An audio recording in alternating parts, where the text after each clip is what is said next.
This show is for general informational purposes only and does not constitute the practice of medicine, nursing, or other professional healthcare services, including the giving of medical advice. The content on this show is not intended to be a substitute for professional medical advice, diagnosis, or treatment. Users should not disregard or delay in obtaining medical advice for any medical condition they have, and they should seek the assistance of their healthcare professionals for any such condition. This is Rooted in Healing with Dr. Beth Claxton, exploring the science of functional medicine and the power of healing from within. Breathe in. Breathe out. And now your host, Dr. Beth Claxton. Hi, this is Dr. Beth Claxton.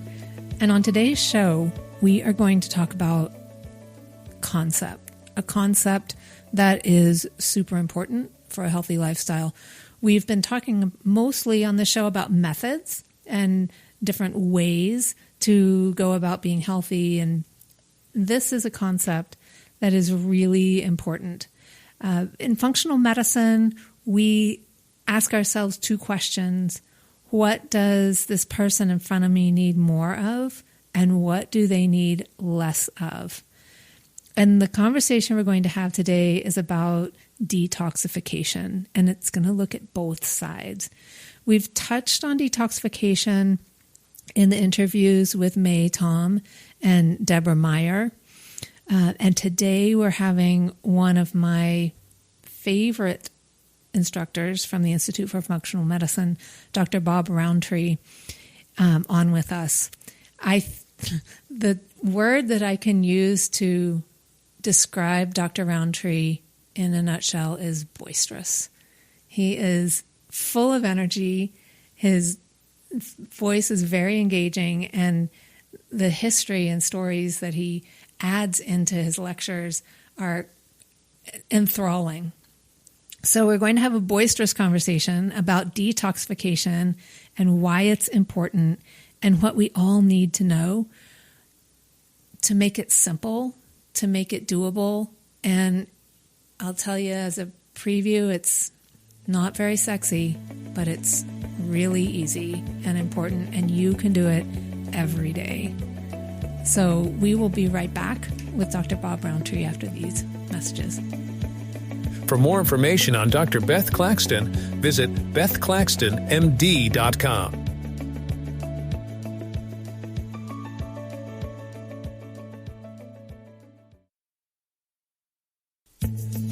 And now, more Rooted in Healing with Dr. Beth Claxton.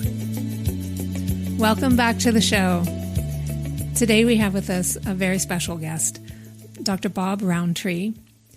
Dr. Rountree was one of my instructors with Institute for Functional Medicine, and I'm so excited to introduce him today. After graduating magna cum laude from the University of North Carolina at Greensboro in 1976, Dr. Bob Rountree received his medical degree from University of North Carolina School of Medicine at Chapel Hill. He subsequently completed a residency in family and community medicine at MS Hershey Medical Center in Hershey, Pennsylvania, after which he was certified by the American Board of Family Practice. And Bob has been practicing medicine in Boulder, Colorado since 1983.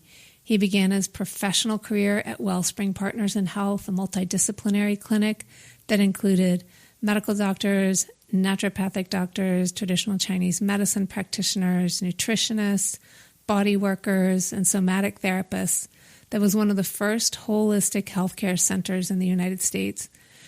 And since January of 2002, he has been the medical director of Boulder Well Care, a private practice specializing in integrative personalized medicine.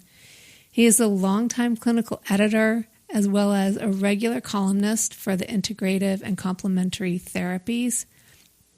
And he has co-authored numerous books and written numerous book chapters on integrative and nutritional medicine, including the textbook of functional medicine, clinical botanical medicine, clinical natural medicine handbook, and the new breastfeeding diet plan, immunotics, and smart medicine for a healthier child.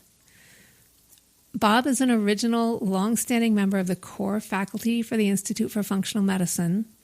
In June of 2015, he was given the Linus Pauling Functional Medicine Award by IFM, which, listeners, this is a really big deal. in recognition of his many years of mentoring and training healthcare providers. In the past 2 decades, he has had the opportunity to lecture all over the world to professional and public audiences. He has served as a consultant lecturer and product formulator for numerous highly successful nutraceutical companies. He is an avid swimmer and mountain biker, and Bob is especially passionate about the great outdoors, wild nature, and the preservation of biodiversity. That's right up my alley. Thank you so much for being here with us today, Bob. You bet. It's a thrill show. So I wanted to talk about something that I haven't really talked about in depth on the show yet. We've brought it up within a couple of different interviews, but I think it's really important, and you speak to it so well, and that is the subject of detoxification. And I think this word gets thrown around a lot. There are a lot of products that people buy for detoxification, and I want to get into the weeds a little bit about it so that people understand what detoxification is, why it's important, and how to do it properly. Okay. Okay.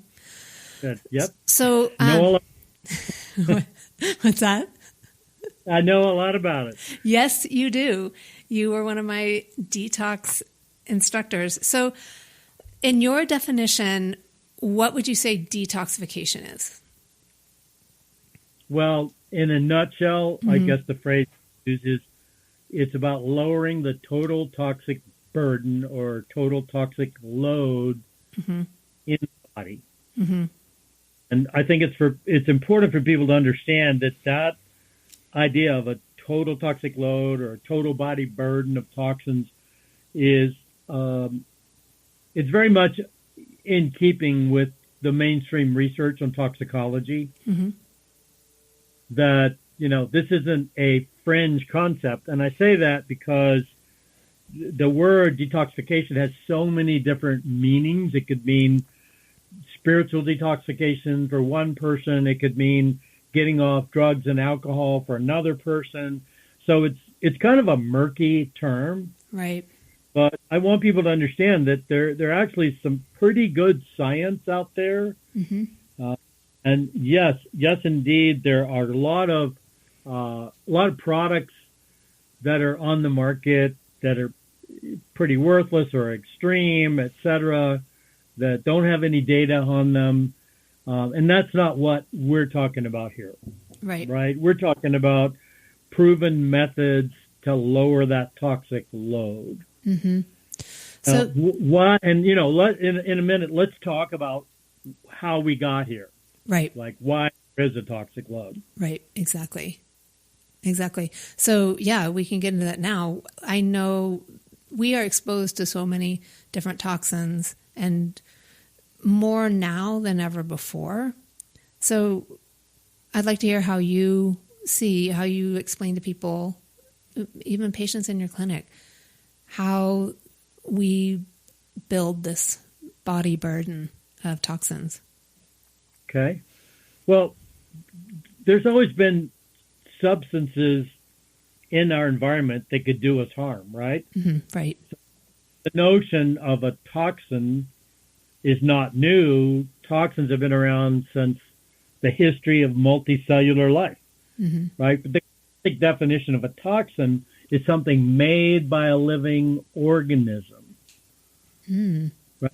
So, people have heard about the frogs in the Amazon that you can scrape something off their skin and then put it in a blow dart and, you stick it in somebody and they keel over, right? That's been around for a long time. Have you ever been bitten by a mosquito or a wasp? Then you know what toxins are all about. On a population scale, we know that exposure to high amounts of lead are toxic. That was partly an explanation for the downfall of the Roman Empire. They were drinking wine out of lead-lined containers, right? They had aqueducts with lead in them. So that's not new information. there's certain things like arsenic and mercury that have actually been used in medicine. Yes. For their benefits, but in higher doses, they are toxic. And that is kind of where the notion came from, that the dose makes the poison. That was really concept brought forth by a guy named Paracelsus. Before Paracelsus' time, the idea is that if you got sick, it's because of an imbalance of the four humors, right? And, Paracelsus basically started saying, well, no, there are substances out there that if you get a high enough exposure, it's going to be toxic. And he was looking at things like mercury that were used in medicine. So that idea has been around for a long time, that most everything out there can kill you in a high enough dose, but then there are things in lower doses that can be harmful, like snake bites or insect bites or certain heavy metals, etc. What has changed now, though? What's now is that in the last 100 years, we've started making all kinds of synthetic substances that initially seemed to be fine. And so because of that initial impression that they don't cause harm, we make huge quantities of them. And all of a sudden, I wouldn't say all of a sudden, but over a short number of years, right, this is now all over the planet. So DDT is an example I cite a lot. When DDT was first discovered, I think it was in the late 1800s, they weren't quite sure what to do with it. And then later, this researcher in Germany found out that it killed mosquitoes. And it didn't seem to kill people. So people could come in contact with DDT. They didn't seem to have an immediate response to it. Oh, it must be great. It kills mosquitoes. And guess what? Malaria is a bad disease. Malaria has killed as many people in history as any infectious disease, right? So malaria is a bad disease. Here's this chemical that you can spray on your skin, and it'll keep the mosquitoes away. You won't get malaria and you won't die. That's great. So they gave this Dr. Mueller, who discovered that property of DDT, they gave him the Nobel Prize. Oh, wow. And they said, okay, this is great, right? Let's put this stuff everywhere. And a lot of people that I know, my generation, grew up getting sprayed with DDT because they used to drive around towns in the South in the United States, and they would fog entire areas with DDT. So kids would be out sitting at picnic tables on a beach or in the woods, and these trucks would come by and basically cover them with this fog of DDT. Well, it was a number of years later that we began to realize that that medicine, that drug, that compound, whatever you want to call it, that chemical gets into our body fat and can stay there for a lifetime. And that it actually has hormone disruptive properties, right? It doesn't happen right away. That's the whole issue. But over time, that chemical looks enough like reproductive hormones in the body that eventually, with daily exposure, the endocrine signaling system in the body, that's internal glands that make hormones, eventually there's a higher risk of a mistake being made. And one of the things they noticed is that little girls started going through puberty at an earlier age. They started getting development of their breasts and their sex organs. They started having periods at an earlier age. And they linked it to DDT. And it took years before that research started getting definitive. And the same thing's true with breast cancer, is it took years before they began to realize that, hey, in susceptible women, and that's a really key word here, in susceptible women, not in everyone, but in women who do not detoxify these chemicals properly, these organochlorines. So let me clarify what I mean by detoxify. In the scientific sense, what happens when you have a substance like DDT, which is an organic chloride. It's an organochlorine compound, and it dissolves in body fat and stays in body fat. So and because it's recognized by the body. It doesn't go anywhere. Mm-hmm. So it'll stick around forever and ever unless the woman does one or two things, unless she has a baby, in which case not in breast milk, or she goes through a weight loss program, in which case the DDT comes out of the body fat and goes into circulation and can cause a lot of problems there. Well, we have a system built in the body that's all over the system, all over the body, but mostly in the liver, and it's called biotransformation enzymes. And what those enzymes do is take this fat-soluble compound and they chemically alter it so it's easier to get rid of. Mm-hmm. So from a scientific perspective, when we use the term detoxification, we're really referring to the body's ability to transform fat-soluble chemicals into something that's easier to eliminate. Yes.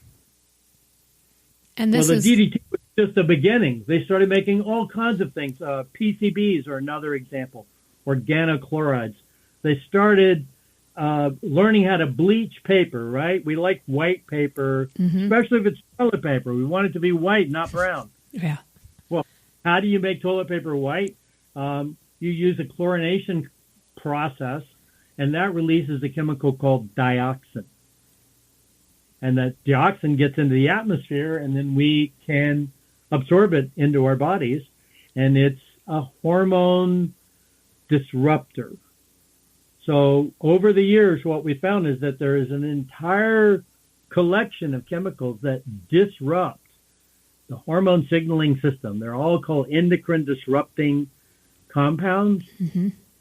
And I think that was the first realization that, wait a minute, these synthetic compounds we're making, they have long-term effects in low doses, right? So no longer can we say the dose makes the poison, because even very, very low doses, as much as you might see from a teaspoon of these chemicals in an Olympic-sized swimming pool, that dilute of a compound is still enough to cause harm.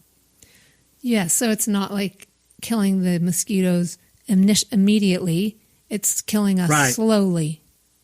It's poisoning us very, very slowly in really weird ways that are different from one individual to another. Mm-hmm. Mm-hmm. So these types of chemicals and toxins build up in the body. And you had mentioned the way women detoxify is they have babies and they breastfeed. Yep. And so this burden gets passed off. What percentage is it? 40%?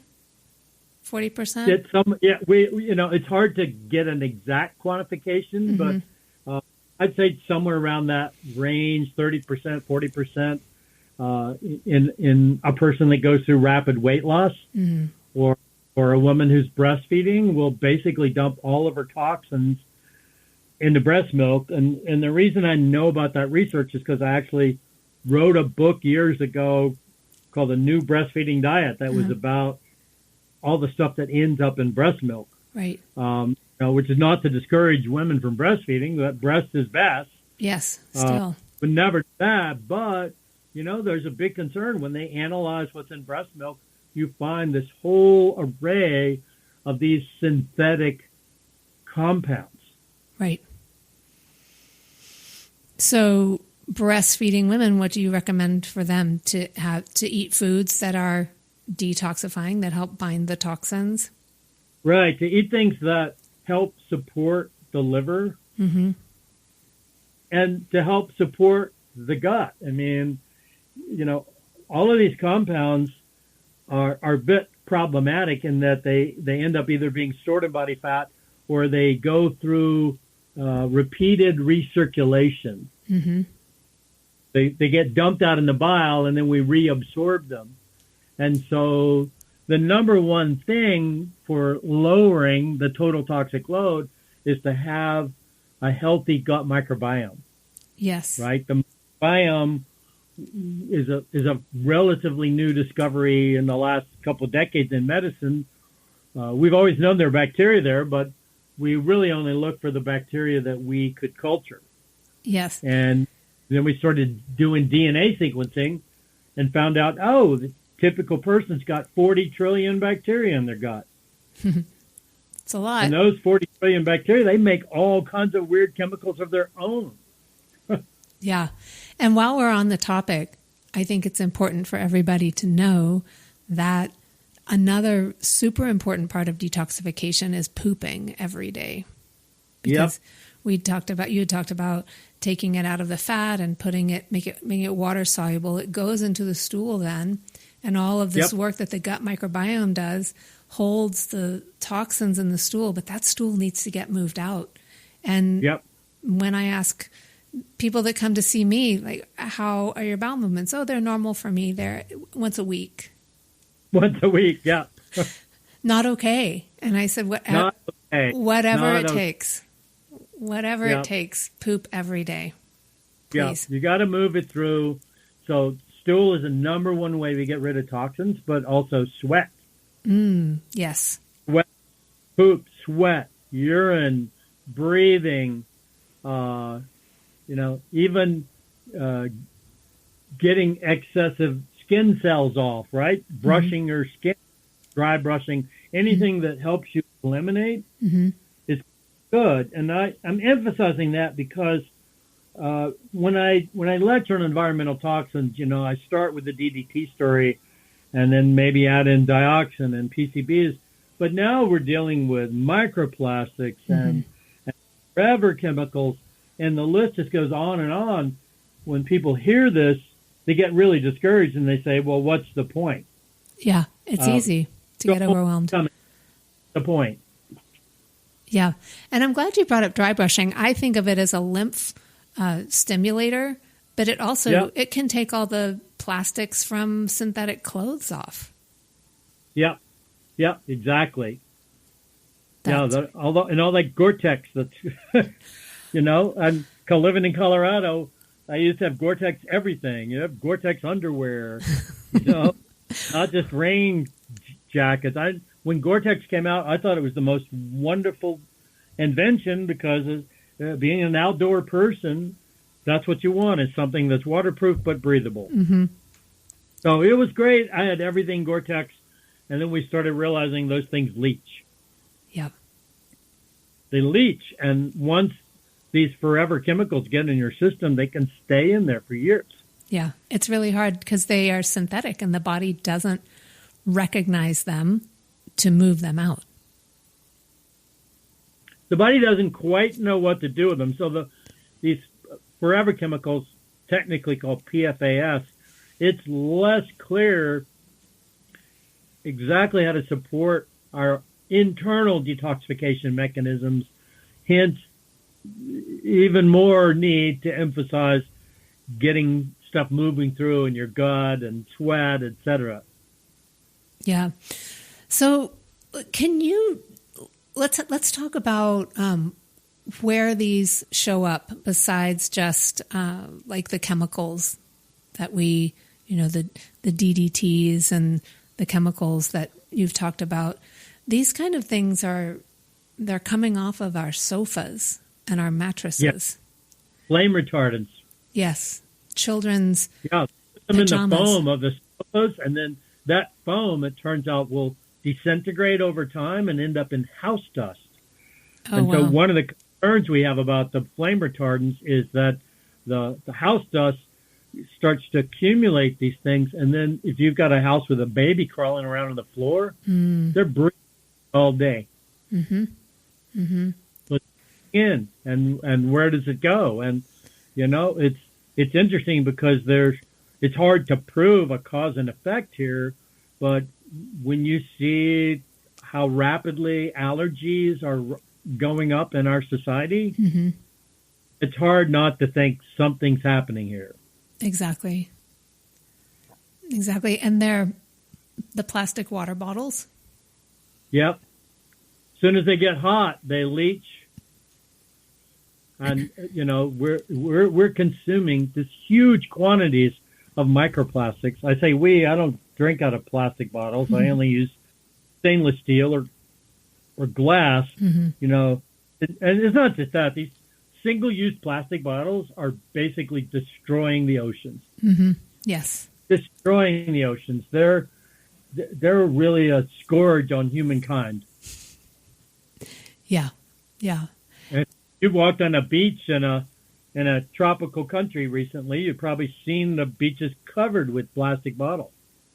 Yep. And the plastic bags from the grocery store, they disintegrate and they start to disperse microplastics all over nature and birds.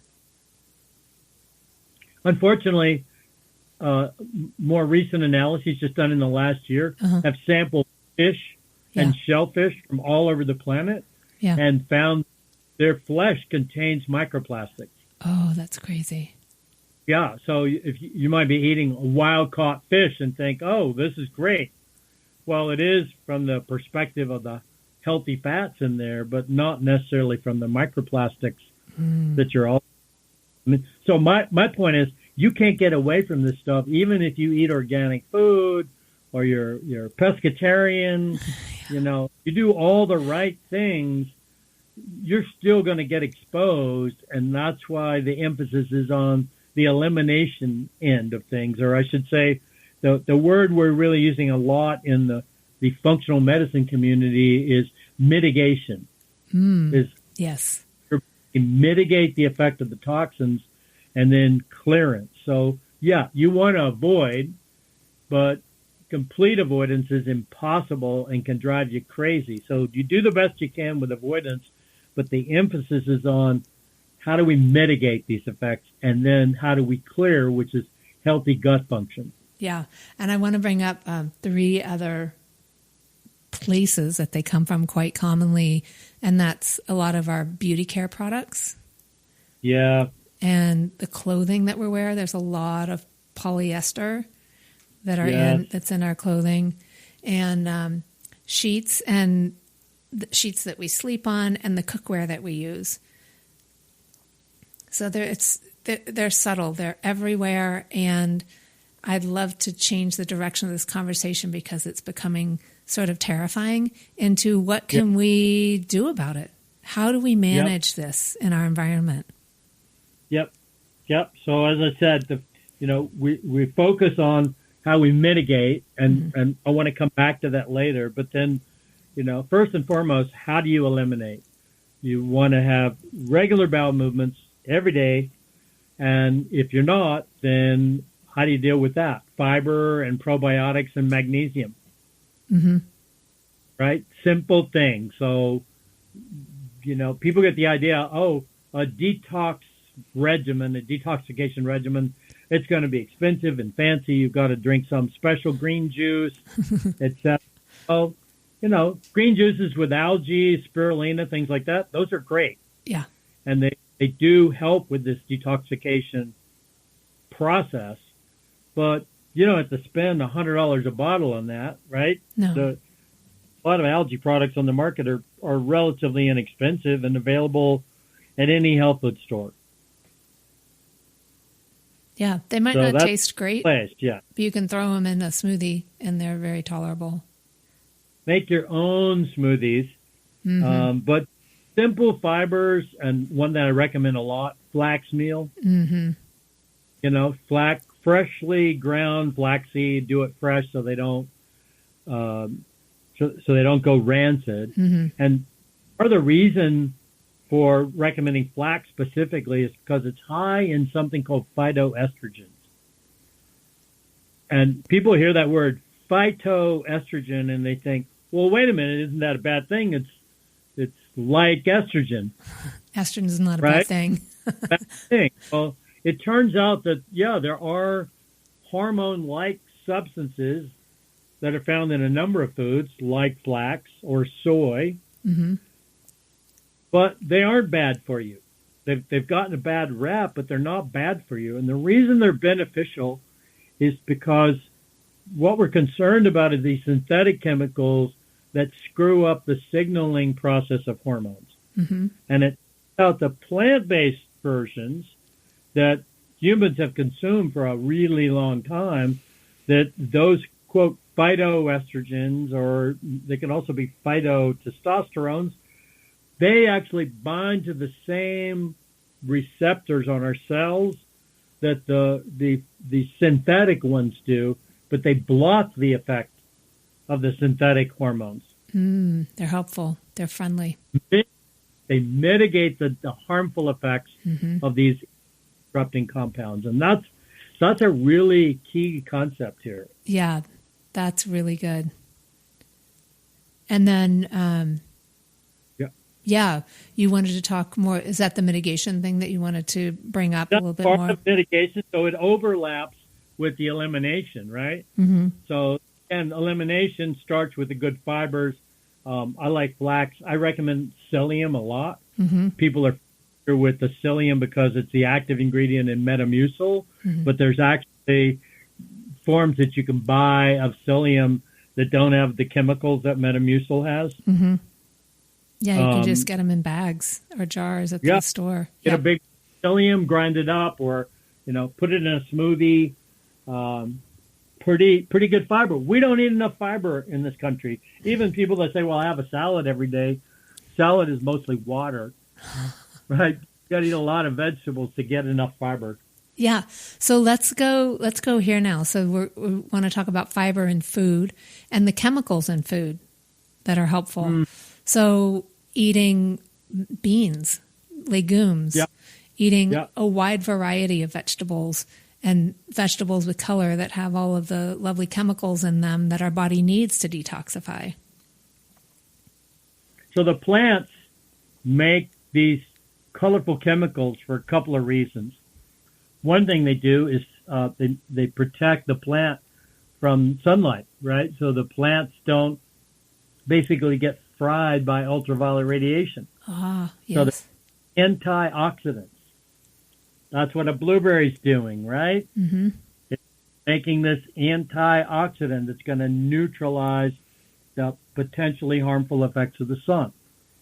The other thing these chemicals do is they act as natural pesticides. And when I tell people this, they go, "Whoa, what are you talking about? You're telling us to eat a berry or a grape that's got a pesticide in it?" Well, absolutely. Why is this different than the synthetic pesticides? Because humans have been consuming berries and broccoli and other colorful fruits and vegetables for a long, long time, right? Yeah. I've been down, the jungle in Costa Rica, and the monkeys are all like munching on the fruits. So at least the theory is behind this. We can't know that for sure, but the theory in evolution is that our simian ancestors that ate those things and didn't do well with them, they died off and didn't pass on their genes. Right. And so, our ancestors that thrived on broccoli, they passed on their genes. And so that's what we have today is people that do pretty well when they eat broccoli. Yeah. And why in broccoli? So, it kind of starts with these colorful fruits and vegetables because the pigments are an indicator that there's something beneficial and protective, right? So berries are way at the top of my list. I try to eat blueberries, raspberries, strawberries, all organic when I can get them. Try to eat those every day. So they have antioxidant effects that are mitigating. But the newer research says there's chemicals in food that go one step beyond that, which is they actually support the liver's ability to transform the toxins in circulation in our body to help us get rid of them. So chemicals actually stimulate the enzymes in the liver to get rid of other harmful toxins. So how do I know that's true? Well, a good friend of mine was a researcher at Johns Hopkins where they were doing all this research on broccoli and brassica vegetables, broccoli, Brussels sprouts, cabbage, kohlrabi, kale, arugula, that whole brassica family of vegetables, this group of chemicals that be a little technical here. They're called glucosinolates. And that, again, why does the broccoli make that? So it won't get eaten. So when an animal bites into a broccoli plant, it experiences a bitter flavor. And that bitterness is because this glucosinolate, after the plant is injured from being bitten, it's converted into this bitter tasting compound, which is a pesticide. Ah, yes. It's a pesticide. And you might, that's bad. In the same way you might think a phytoestrogen is bad. But because we've been exposed to these things for so long, for tens of thousands, if not millions of years, going back, our early hominid ancestors, there's been an evolutionary adaptation to. So how do I know this isn't just a theoretical thing? It's, all made up. Well, the people at Hopkins found out that one of the most potent foods for supporting detoxification is broccoli sprouts. 3 broccoli sprouts, exactly. And so they did a study in the Yangtze River Valley in China, which is a pretty polluted area. I mean, water's polluted, air's polluted, etc. What they did in the study is they made a drink from broccoli sprouts. They made a smoothie, and then they fed it to people every day. And they measured their excretion of toxins in their urine. And they found out that within a day after starting that first drink of broccoli sprouts, the amount of toxins coming out of the urine went up dramatically. Wow. And it stayed up as long as they kept doing the drink. So they did this for, I think, a month or two, and the continually enhancing excretion was what they observed. That's amazing. So it's a real thing. And then since then, they've studied other things that can accomplish the same thing, and it would include foods that we know to be healthy, like turmeric, and that's found in curry. Turmeric was extracted to make a substance called curcumin. Green tea can do it. A chemical called resveratrol, which is found in grapes and grape seed. Right? And it turns out that when you grow wine grapes, that the more flavorful grapes often come during a drier season when the grapes are stressed, and they have to make more of this resveratrol. So when they're stressed, they make more. Right. Which makes them more resilient, and then that would help us. Yeah.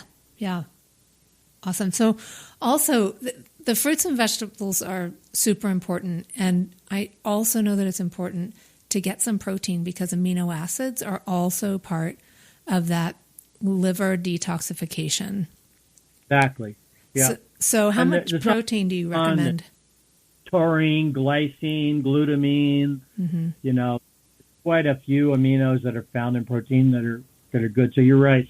High quality protein, really important. Studies that have been done in parts of the world where there's a famine and got kids that are not getting enough protein, it's been shown that their toxic load goes up.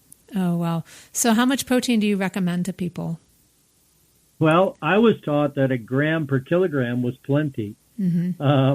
But newer research is saying that maybe we need a lot more than that, right? Yeah. We need 1.5 grams or 2 grams per kilogram. I don't know if you've ever tried to eat that equivalent. I have tried. Yeah. You can't eat that much protein. No, and you're so full you can't eat all the vegetables. You're too full to do that.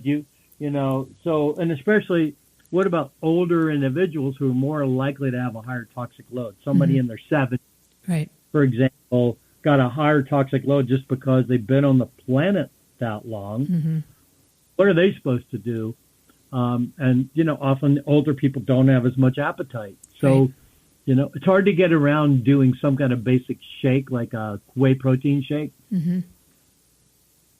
So I recommend that. I think whey protein is a really excellent source of protein. Uh-huh. One of the things that whey does is it has the building blocks that the body needs to make something called glutathione. Yes. Talked about glutathione on your show, but glutathione is amazing stuff. Yes. It's like the master antioxidant, and it's made by the body. It's made in our little mitochondria, and it can put out almost any fire that we have. Yep, exactly.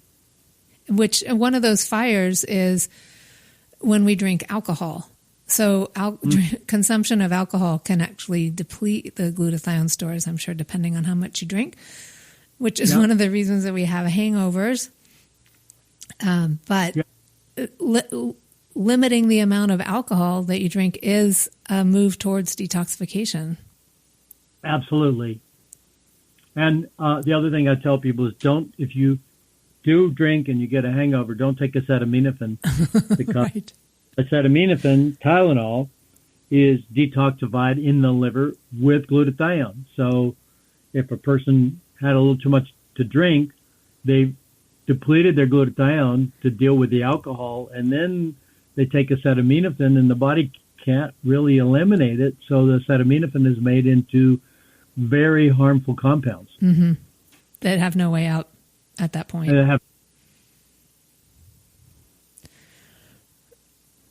Yikes.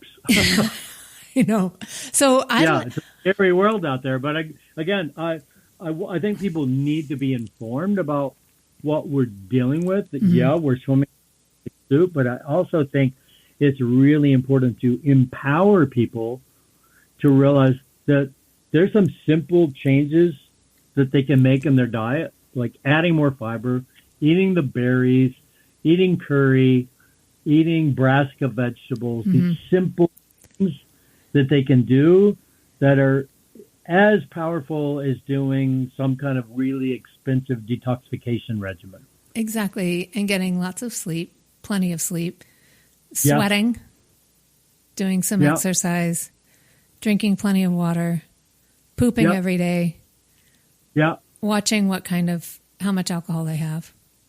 Yeah. That's a pretty good recipe. It doesn't sound that exciting, right? But right. That's what will make people live longer and make them less likely to get ill. Yeah. And it's simple, and sometimes we think it might be too simple, but it's a really good prescription for staying healthy. Yep. And good evidence behind it. This is not flaky science at all. This is good science. Yeah. It's pretty solid. Mm-hmm. Is there anything you'd like to add? Because we're very close to our time. Well, I guess I would just emphasize what I'm saying here. Yeah. The number one food that I recommend to people is broccoli sprouts, which you can get at most any health food store. And you can grow them at home. Diet. Yeah. Yeah. You can try it yourself. I tried it, but I was not very successful at getting the sprouts, staying healthy and in good shape. Oh, I find it's not too hard. Oh. Maybe I should make a YouTube video. Yeah, maybe send me a little video how you do that. Okay, I will. It's good. But otherwise, I try to eat something from the brassica family every day. Mm-hmm. Okay. Brussels sprouts, the ultimate health food. They're great. I'm so grateful my daughters like Brussels sprouts. I think I raised them right. It's a good thing. It's and not the way they cook them in England, where they really overcook them and put a lot of grease on them. Just lightly steamed is all you need. Mm-hmm. And they're delicious. Oh, thank you so much for your time and your wisdom and the history lesson. I love that. It's always great to learn from you. And we'll be right back after these messages. For more information on Dr. Beth Claxton, visit bethclaxtonmd.com. And now, more Rooted in Healing with Dr. Beth Claxton. Today you've been tuned into Rooted in Healing, and we've interviewed one of my favorite instructors with the Institute for Functional Medicine, Dr. Bob Rountree.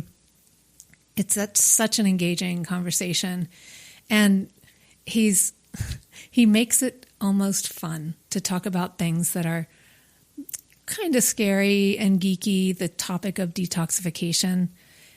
It's I remember when we were sitting in the lecture hall learning about all of this, and we had 2.5 days of learning about all of this. We were all pretty freaked out. So the message is, the important thing is, don't get freaked out. This is where we're living. We're all still alive. How can we mitigate the toxins, the chemicals, everything that's coming at us in this world? We learned a formula today of how to take care of our bodies, how to mitigate these compounds, and lead healthy lives. If you'd like to know more, if you want a consultation with me, please go to my website, bethclaxtonmd.com. I would love to meet with you, engage with you, and find out how we can work together to serve you best and have you live the life that you want to live in the body that you want to be in. So we'll be back next week with another great interview, and thank you again for tuning in to Rooted in Healing, and tune in next time on Saturday at 9 a.m. And keep finding and searching for that which makes you feel vibrant. For more information on Dr. Beth Claxton, visit bethclaxtonmd.com.